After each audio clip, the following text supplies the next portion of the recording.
Ça fait toujours un peu peur parce que les personnes s'imaginent que c'est hyper compliqué, Oui, hyper long. comme moi.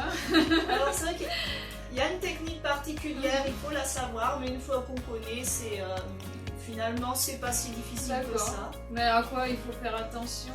Faire attention à l'étape du desséchage. Là, elle est vraiment pas à négliger parce que les choux, quand ils vont cuire, ils vont gonfler parce que les bulles d'air vont se former.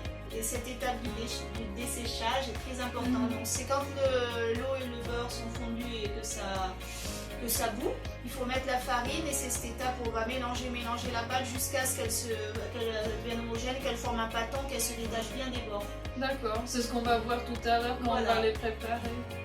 D'accord. Pâte à choux, donc pour environ 6 choux, il vous faut 125 g d'eau, 30 g de beurre, une grosse pincée de sel, 60 g de farine, 2 œufs. Donc si vous voulez faire des gougères, il faut ajouter à la pâte, une fois qu'elle est faite, des ingrédients, par exemple du saumon fumé et de l'emmental.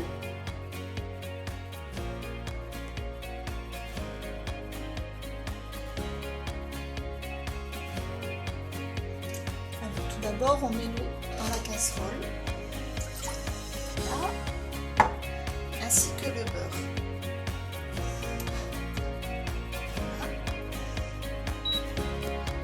On met le tout à chauffer jusqu'à ce que le beurre fonde et qu'il y a dans la pincée de sel.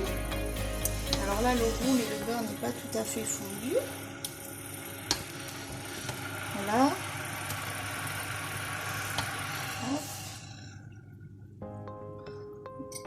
Donc c'est important d'avoir la farine déjà prête à l'avance parce qu'on doit la mettre tout d'un coup. Voilà, là vous voyez que c'est fondu et ça bout toujours. Donc on se retire du feu et on met la farine tout d'un coup. Voilà, ensuite alors tout d'abord on mélange au fouet.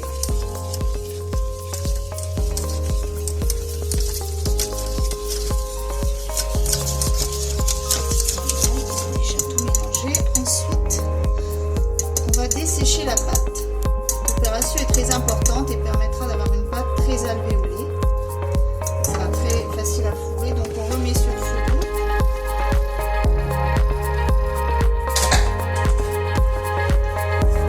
On remet sur le feu doux et on mélange la pâte comme ça avec une spatule.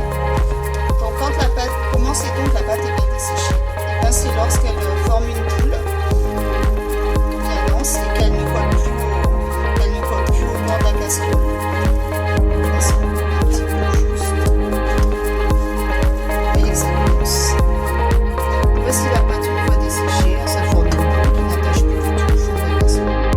Voilà, donc on va la laisser tiédir un petit moment. Puis ensuite, il faudra rajouter les...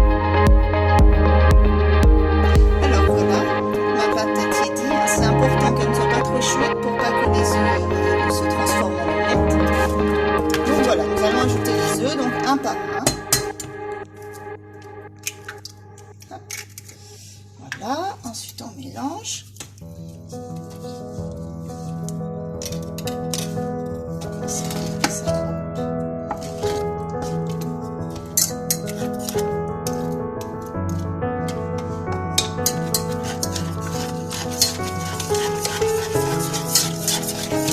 C'est important qu'il soit bien incorporé avant de casser le deuxième.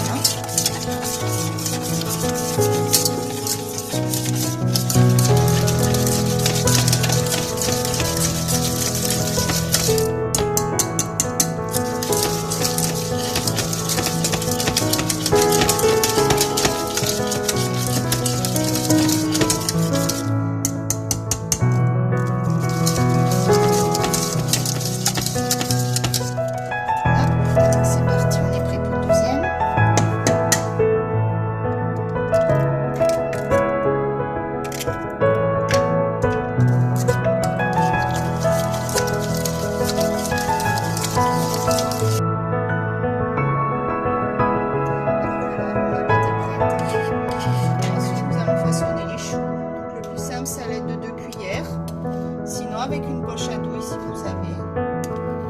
Un petit peu comme ça, tout à fait normal.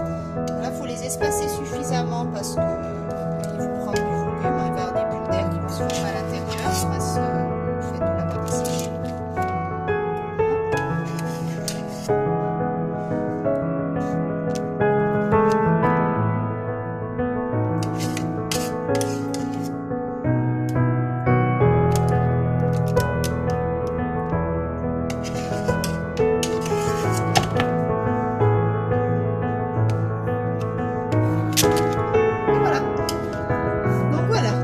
Préchauffer le four à 210 degrés, pas en chaleur tournante, attention pour que la pâte dessèche le plus possible. Voilà, on enfourne pour 30 minutes.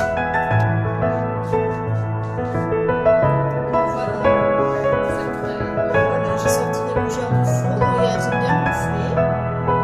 Bon, il y a une taille un peu différente, ça selon les appétits. Voilà, elles sont bien doublées.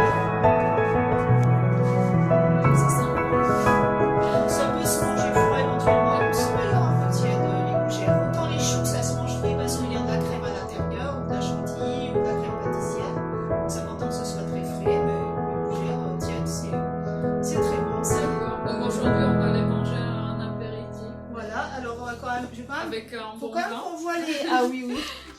Faut quand même qu'on voit les bulles d'air. Donc voilà, j'en ouvre une. Hein. Ah oui.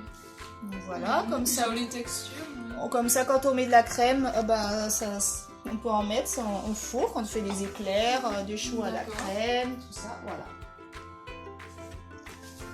Et si on met de la crème, comment on fait pour...